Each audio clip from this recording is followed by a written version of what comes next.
Consultation of shares. ఎప్పుడైనా విన్నారా consultation of shares అంటే ఏంటో? కాన్సల్టేషన్ ఆఫ్ షేర్స్ అంటే ఏంటి కాదు, మన స్టాక్ ప్రైస్ ఏదైతే ఉంటుందో దాన్ని మనం పెంచేసి నంబర్ ఆఫ్ షేర్స్ ని తగ్గించడాన్ని కాన్సల్టేషన్ ఆఫ్ షేర్స్ అంటారు. దీని ప్రీవియస్లీ నేను ఒకసారి మీకు చెప్పాను స్టాక్ స్ప్లిట్ అంటే ఏంటో. దీన్ని కాన్సల్టేషన్ ఆఫ్ షేర్స్ ఏదైతే ఉందో ఇది రివర్స్ స్టాక్ స్ప్లిట్ అని కూడా అంటారు. సో మనం ఒకసారి రివైజ్ చేసుకుందాం స్టాక్ స్ప్లిట్, దాంతో పాటే మళ్ళీ అర్థం చేసుకుందాం కాన్సల్టేషన్ ఆఫ్ షేర్స్.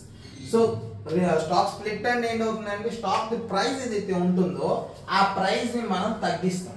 ఎలా తగ్గిస్తాం? అది ఎంత తగ్గిస్తామో అంతే మనం షేర్స్ ని కూడా పెంచేస్తాం. ఎందుకంటే వాల్యూ ఆఫ్ ఈక్విటీ మనది బిఫోర్ స్టాక్ స్ప్లిట్ ఎంత ఉందో ఆఫ్టర్ స్టాక్ స్ప్లిట్ కూడా అంతే ఉంటుంది కాబట్టి. సో ఇక్కడ చూడండి ఏంటంటే 10 రూపీస్ షేర్స్ ఉండాలా, ₹10 ఒక షేర్ వాల్యూ ₹10, 100 షేర్లు మనకు ఉండాలా, వాల్యూ ఆఫ్ ఈక్విటీ 1000 ఉండాలి. ఇప్పుడు ఏం చేస్తాం, అదే షేర్ ని నేను ₹1 షేర్ చేయిస్తాను. ఏం చేశాను, షేర్ తాలూకు ప్రైస్ ఏదైతే ఉందో దాన్ని ₹1 చేశాను, ఇంకా నంబర్ ఆఫ్ షేర్స్ ఏదైతే ఉందో దాన్ని 10 రెట్లు పెంచాను. 10 రెట్లు తగ్గించాను ప్రైస్ ని, 10 రెట్లు పెంచాను నంబర్ ఆఫ్ షేర్స్ ని. ఇప్పుడు ఏమైంది, నంబర్ ఆఫ్ షేర్స్ 1000 అయిన తర్వాత వాల్యూ ఆఫ్ ఈక్విటీ ఎంత ఉంది, 1000 ఉండాలి స్టాక్ స్ప్లిట్ అవ్వక ముందు, ఇప్పుడు కూడా 1000 ఉంది.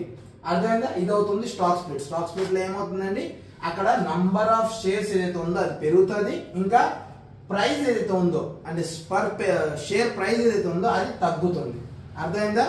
దీనిది రివర్స్ ఏదైతే ఉంటుందో అది దాన్ని అంటాం మనం కన్సల్టేషన్ ఆఫ్ షేర్స్, లేదంటే రివర్స్ స్టాక్ స్ప్లిట్ అని కూడా మనం అంటాం.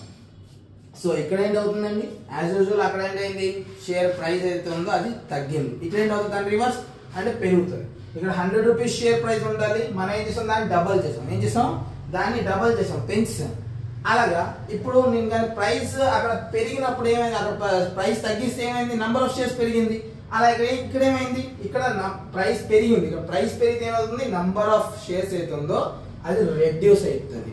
ఇక్కడ కూడా చూడండి 100 రూపీస్ షేర్ ప్రైస్ ఉండాలి, 500 షేర్స్ టోటల్ ఉండాలి, వాల్యూ ఆఫ్ ఈక్విటీ 50,000 ఉంది. మనం కాన్సల్టేట్ చేయిస్తాం. కాన్సల్టేట్ చేస్తే ఏమైంది, ఒక్కొక్క షేర్ వాల్యూ అయితే ఉందో దాన్ని మనం ఒక షేర్ వాల్యూ మనం 200 చేస్తాం, నంబర్ ఆఫ్ షేర్స్ మనం రెడ్యూస్ చేస్తాం, 250 దిగించాం. తగ్గించిన తర్వాత ఏమవుతుంది, 200 × 250 50,000. వాల్యూ ఆఫ్ షేర్స్ మనది ఏదైతే ఉందో అది యాజ్ ఇట్ ఈస్ ముందు ఏదైతే ఉందో అంతే ఉన్నది. సో ఇందులో మనం కన్ఫ్యూజ్ అవడానికి ఏంటి లేదు. ఇక్కడ ఏమైంది, ఇక్కడ షేర్ ప్రైస్ ఏదైతే ఉందో అది పెరిగింది, ఇక్కడ షేర్ ప్రైస్ తగ్గింది, ఇక్కడ నంబర్ ఆఫ్ షేర్స్ ఏమో తగ్గింది, ఇక్కడ నంబర్ ఆఫ్ షేర్స్ పెరిగింది, అంతే.